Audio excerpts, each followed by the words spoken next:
It's Pride Month here in Sweden. Pride flags and rainbows can be seen everywhere at libraries, healthcare centers, businesses, at the bus, in the tunnelbana, which is the metro in Swedish.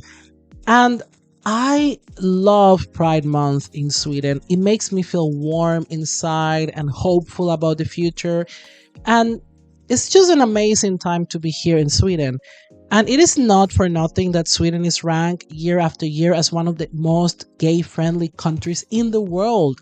Stockholm Pride, which will happen or has already happened on Saturday the 3rd of this year, is one of the biggest in the world, especially because everybody is welcome, aren't they? The group Queers Against Fascism, also known as Queers for Palestine, was asking to have a section at the Pride Parade in Stockholm Pride this year.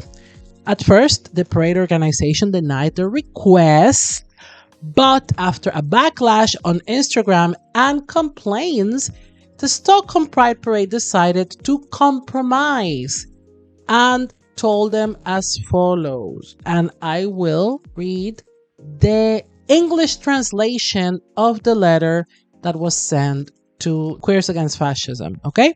Hey, thanks for your email. In recent years, our guidelines for participation in the parade, like other platforms, have changed somewhat as we want to have a clearer focus on LGBTQI connection and preferably the theme in general. Therefore, we still wish for a clearer connection to LGBTQ from your side. As a suggestion, you could call the crew Solidarity with Queers of Palestine, as this will clarify the connection.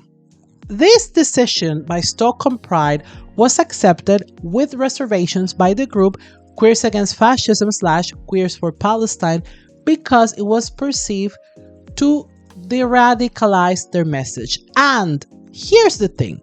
Queers Against Fascism has been marching in the Pride Parade for at least a decade under this name and have marched as Queers for Palestine before. So it is a huge coincidence that precisely this year, Stockholm Pride decides to give them a hard time.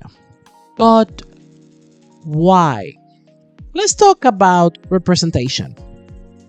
As a person that comes from a very conservative and openly homophobic and transphobic country, I find it extremely refreshing how normalized it is to be gay in Sweden.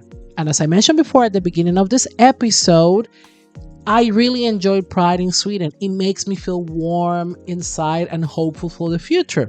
To have a pride flag hoisted in a library in the Dominican Republic would have been a huge scandal, for example. Like Lydia Leticia Jorge Mera is a Dominican minister and a politician, and she tweeted a photo of her desk with a tiny trans flag.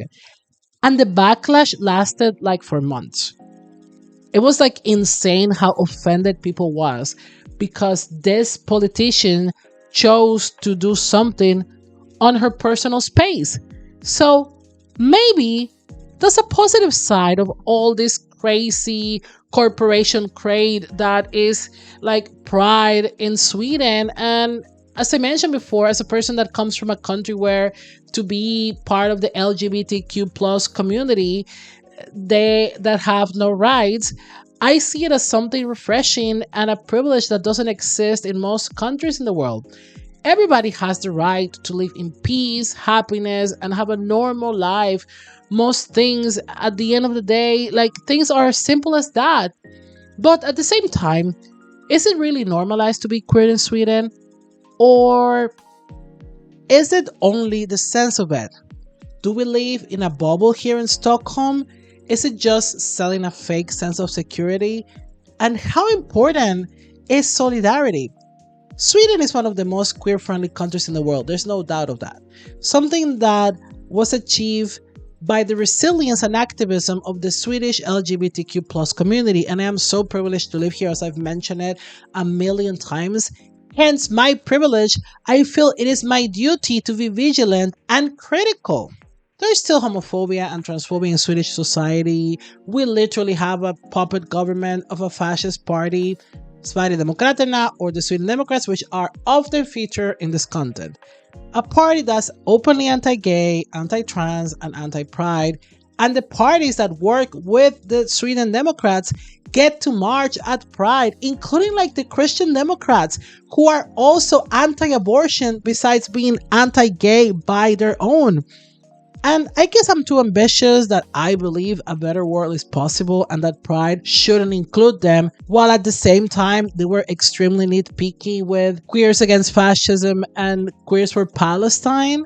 And before I continue, I want to invite you to please follow Queers Against Fascism. Their Instagram account will be included in this episode's description. Go support them, give them love. And you know what's the thing? Like, if you okay, this is a little rant. It's not even included in the script. But if you're someone like me who's critical or who complains, it's like, why are we including our enemies in the march? Why are we including literal enemies of the LGBTQ community in the Pride Parade? They're like, you're a hater. They treat you like if you're crazy, you're a hater, and you are just a person who's against like peace and love and things like that. But whatever. Now let's talk about when it's illegal to be gay. I believe solidarity towards other communities is not just to say in X country to be gay is illegal, but to understand why. What's the system behind it? Homophobia and transphobia in West Africa are a huge problem. But people often forget how nowadays missionaries from the US and Europe fuel and sponsor the hateful laws that attack the queer community in countries that already had a lot of anti-LGBTQ laws that are like a consequence of the colonial rule that were actually enacted by the colonial rulers. There's a lot of well-documented instances of queer communities in West Africa and the Americas that lived without problems until the colonizers came, and actually like a lot of colonizers use those LGBTQ communities in those places. And again, I'm using the term queer and LGBTQ community to refer to those communities because of a lack of a better term to describe them, okay? Going back to what I was saying, a lot of these like missionaries and colonizers use those communities as a reason of why those communities were uncivilized and why those communities needed to be colonized. I will talk in more details about these communities in a next episode. But in the meantime, you can go to my Instagram account where I did a while ago this like the colonial queer history series. So go check it out. And while you're at it, don't forget to subscribe and comment and tell me that if you knew about these communities and if there's like a community that I should mention in next episode. Another example is like Western white cis gay people love to mention how it is illegal to be gay in Saudi Arabia, which is true and is horrible. But they also forget to mention how Saudi Arabia is an imperialist ally to the European Union and the United States, and how countries like Sweden, for example, sell weapons to the Saudi regime, strengthening it and by default strengthening the anti-gay laws that exist in this country. Sweden, a beacon of gay rights in Europe as we speak, is deporting queer and gay people to countries like Uganda and Iran. And Stockholm Pride Parade welcomes Migrationsverket, or the Swedish Migration Agency, to get to march a Stockholm Pride Parade together with the Swedish police, who are also have a very recent history of harassing queer people here in Sweden. And now that I mentioned Uganda, I want to take this opportunity to talk about a beautiful married couple and their struggle to stay together. Davita Nasuna is an Ugandan lesbian woman who fled to Sweden in 2022. In her native Uganda, he was persecuted and even imprisoned for being gay. After extreme difficulties, she arrived to Sweden, where she applied for asylum. Here in Sweden, she met a Swedish woman, Eva Westin. They fell in love and they got married. Their dreams of having a life together in Sweden got destroyed when the Swedish Migration Agency decided to deport Davita to Uganda. And if she gets deported to Uganda, there's like a high chance she will not survive. Another case is Amir Mohammadi. He moved to Sweden 13 years ago with his family when he was a teenager. He just became a firefighter in Borås in Sweden, where he has lived with his family most of his life. He's openly gay and he lives with his partner, and the Swedish Migration Agency has decided to deport him back to Iran, where his life will be in danger. I have included a petition and more information about both cases in this episode's description. Countless of LGBTQ plus refugees get deported back to countries where their lives are in danger. And it's like so cruel because, well, at the same time, they talk about, yes, in those countries it's illegal to be gay, then why are you deporting these innocent people to these places? And as I mentioned before, Stockholm Pride happily welcomes Swedish Migration Agency and politicians that are openly racist, homophobic, and transphobic to march because everybody's welcome. While at the same time, trying to exclude those same gays and queer people from the global south in general that they pretend to care about. It's like if the oppression non-white queer people experience in their home countries is just a gotcha argument. Colonialism doesn't help queer people. Is an Arab, Israeli, Muslim, gay who lives in Tel Aviv and doesn't even know what apartheid is. This right here is Violette Maurice. She was a French athlete, very, very successful, and she was openly gay. She used to wear men's clothes, and she used to live with her girlfriend together. And she was also a Yahtzee collaborator. Maurice was invited to attend the 1936 Summer Olympics in Berlin by Adolf. She was like a guest of honor of the Yahtzees. She was like a super Yahtzee. She wasn't only just a spy, but she was also directly involved in the torture and of people who were interrogated. Keep in mind that one of the groups that ended up in concentration camps were, among others, gay and trans and queer people. I had to include that video because I ate. Let's be honest. We have all seen it a million times how queerness is used as a gotcha argument to justify the genocide of Palestinians, to mock solidarity, and to make fun of people like me who believe in compassion and peace.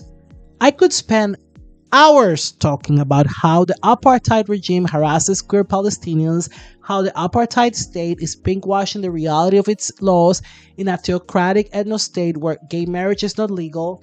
I could also talk about how discrimination in Palestine territories is a consequence of anti-LGBTQ laws implemented by the British colonial mandate. But I will not do that. Instead, I want to hear, or in this case, read to you what queer Palestinians have to say about this. This is from the group Queers in Palestine from their official Instagram account, which I will include the link in this episode's description. We refuse the instrumentalization of our queerness, our bodies, and the violence we face as queer people to demonize and dehumanize our communities, especially in service of imperial and genocidal acts. We refuse that Palestinian sexuality and Palestinian attitudes towards diverse sexualities become parameters for assigning humanity to any colonized society. We deserve life because we're humans, with the multitude of our imperfections, and not because of our proximity to colonial modes of liberal humanity.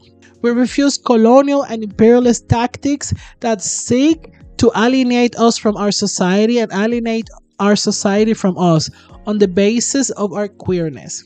We are fighting interconnected systems of oppression, including patriarchy and capitalism, and our dreams of autonomy, community, and liberation are inherently tied to our desire for self determination.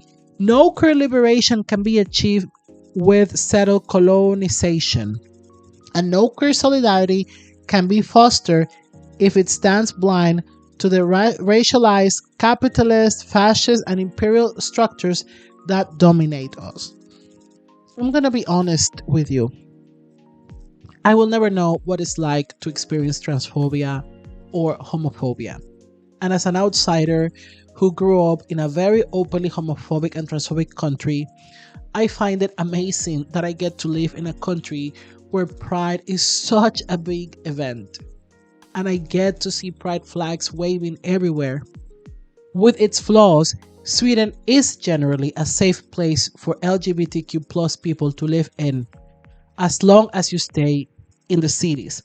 Don't move to the countryside, okay? The rights that the queer community in Sweden has weren't just given to them. They had to fight for them very hard, and they're still fighting. There are still places in Sweden, like small towns, where it's not safe to be queer, and there's still parties that are in power that are fighting quietly, but fighting against, nonetheless, queer rights in Sweden. Shouldn't the history of queer liberation in Sweden be a point of solidarity towards other queer communities in the world? I don't know how the future looks like. I don't know what the future holds, but my ambitions don't reside in a fake sense of inclusion that is given to a community that it also has to pay a very high price. And as a person that comes from the global south, I want to remind you that there are also queer people in the Caribbean, in Asia, in the Middle East, in Latin America, in Africa, in Oceania, and they're trying to tell us something. They're trying to tell us that colonialism is not the answer to homophobia and transphobia. Genocide, occupation, and ethnic cleansing will not bring liberation. Let's do that, the Swedish one. Befria, befria, befria Palestina. Befria, befria Palestina. Befria, befria, befria Palestina. Befria, befria Palestina. Befria, befria, befria Palestina. Befria, befria, befria Palestina. Befria, befria, befria Palestina.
Thank you so much for watching and for listening to this episode. Don't forget to subscribe and comment. Let me know what you think about this episode in the comment section. If you have any questions, also let me know. Helped me reach 1,000 subscribers. And something I forgot to mention is that also go check out Rainbow Refugees Sweden. They are an organization that supports LGBTQ plus asylum seekers and refugees in Sweden. Sometimes they even provide legal aid and advice. So go check it out. I'm going to include their Instagram account and their website on this episode's description. I'm also on Instagram and TikTok, and I'm also on most podcast platforms. I have a Patreon where I have a lot of amazing exclusive content. So go check it out as well. Thank you so much for listening and watching once again, and see you next time.